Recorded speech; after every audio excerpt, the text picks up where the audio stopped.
Rebonjour Eric. Rebonjour Cécile et Patrick.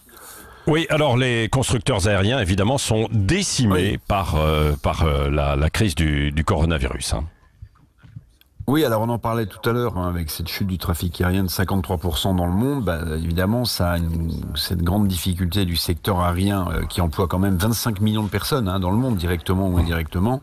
Cette difficulté, forcément, Patrick, a un impact lourd sur les constructeurs aéronautiques et au premier rang desquels on retrouve l'européen Airbus ou l'américain Boeing.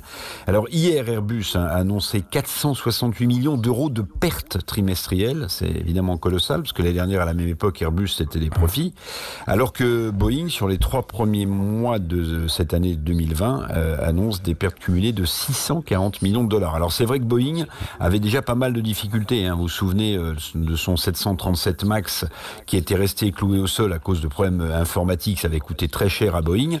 Mais évidemment, la crise sanitaire a beaucoup rajouté. Et Boeing envisage maintenant, par exemple, de supprimer 16 000 postes dans le monde, c'est-à-dire 10% de ses effectifs. Prenez une compagnie aérienne comme British Airways.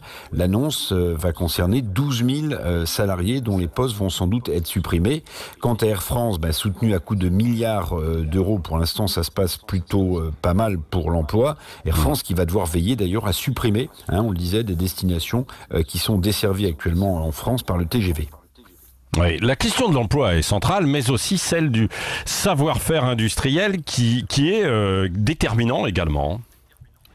Oui, parce que la destruction d'emplois, on le sait, c'est évidemment un drame social, un drame économique, mais il y a d'autres effets, vous avez raison, à plus long terme, qui, s'ils se réalisaient, seront ravageurs. Prenez Airbus, par exemple, dans la région toulousaine, l'avionneur fait vivre, on le sait, de nombreux sous-traitants dans cette région. Ce sont des PME spécialisées, dont le savoir-faire est une richesse précieuse. Or, l'éventuelle disparition de ces PME à cause des difficultés d'Airbus, ce sont des emplois détruits, on l'a dit, mais c'est surtout un savoir-faire unique qui risque de disparaître. Ces savoir-faire, c'est l'accumulation d'expériences industrielles sur de longues années. Alors, tout ça, on ne le remplacera pas si ces PME disparaissaient par un simple claquement de doigts.